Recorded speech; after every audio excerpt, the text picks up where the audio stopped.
నమస్తే, welcome to iDream. నేను మీ Madhuri. Kolkata RG Kar hospital junior doctor హత్యాచార ఘటనపై సిబిఐ విచారణ కొనసాగుతుంది. ఈ నేపథ్యంలో పోలీసులు అక్రమాలకు పాల్పడ్డారంటూ బాధితురాలి తల్లిదండ్రులు సంచలన ఆరోపణలు చేశారు. దీంతో ఈ కేసు మరో మలుపు తిరిగినట్టయింది. కేసును తప్పుదోవ పట్టించేందుకు ప్రయత్నించారని, హడావిడిగా తమ కుమార్తె అంతిమ సంస్కారాలు పూర్తి చేయించారని, పైగా తమకు లంచం కూడా ఇవ్వాలని ప్రయత్నించారని వాళ్ళు ఆరోపిస్తున్నారు. వైద్యురాలిపై హత్యాచార ఘటనకు కోల్కతాలో జరిగిన నిరసన కార్యక్రమంలో బాధితురాలి తల్లిదండ్రులు పాల్గొన్నారు. ఈ సందర్భంగా ముదురాలి తండ్రి మాట్లాడుతూ, ప్రజలకు వాస్తవాలు తెలియనివ్వకుండా కేసును అనగదొక్కేందుకు పోలీసులు మొదటి నుంచి ప్రయత్నించారని అతడు సంచలన ఆరోపణలు చేశాడు. మృతదేహాన్ని చేసేందుకు కూడా తమను అనుమతించలేదన్నారు. పోస్ట్ మార్టం పూర్తయ్యేంత వరకు పోలీస్ స్టేషన్లోనే వెయిట్ చేయించారని చెప్పారు. ఆ తర్వాత మృతదేహాన్ని తమకు అప్పగిస్తూ ఓ సీనియర్ పోలీస్ అధికారి తమకు డబ్బులు ఆఫర్ చేసినట్టు తెలిపారు.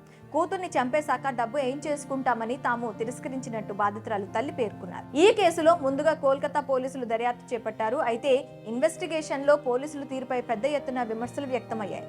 ఈ క్రమంలోనే కేసును కోల్కతా హైకోర్టు సిబిఐకి అప్పగించింది. ప్రస్తుతం దీనిపై ముమ్మరంగా దర్యాప్తు కొనసాగుతుంది. ఇప్పటికే నిందితుడు సంజయ్ రాయ్ సహా ఘటన చోటు చేసుకున్న ఆర్జికర్ మెడికల్ కాలేజ్ మాజీ ప్రిన్సిపల్ సందీప్ ఘోష్ మరికొందరికి పాలిగ్రఫీ పరీక్షలు నిర్వహించారు. కోల్కతాలోని RG Kar medical college and hospital మాజీ ప్రిన్సిపల్ సందీప్ ఘోష్ ను సిబిఐ గత సోమవారం అరెస్ట్ చేసింది. వైద్య కళాశాల ఆసుపత్రిలో ఆర్థిక అవకతవకలకు పాల్పడ్డారనే అభియోగంపై ఆయనకు సిబిఐ అధికారులు అరెస్ట్ చేశారు. ఘోష్ తన హయాంలో అవకతవకలకు పాల్పడ్డారంటూ సిబిఐ ఎఫ్ఐఆర్ నమోదు చేసింది. కోల్కతా హైకోర్టు ఆదేశాల మేరకు ఘోష్ తో 3 ప్రైవేట్ సంస్థలపై కూడా సిబిఐ ఎఫ్ఐఆర్ నమోదు చేసింది. అవినీతి కేసుకు సంబంధించి ఘోష్ నివాసంపై ఆగస్టు 25న సిబిఐ దాడులు జరిపి రోజంతా సోదాలు చేపట్టింది.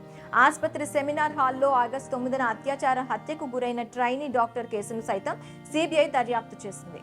ఘోష్ తన హయాంలో ఆర్థిక అవకతవకలకు పాల్పడ్డారనే ఆరోపణలపై మనీ లాండరింగ్ కేసు కింద ఈడీ అధికారులు విచారణ జరుపుతున్నారు.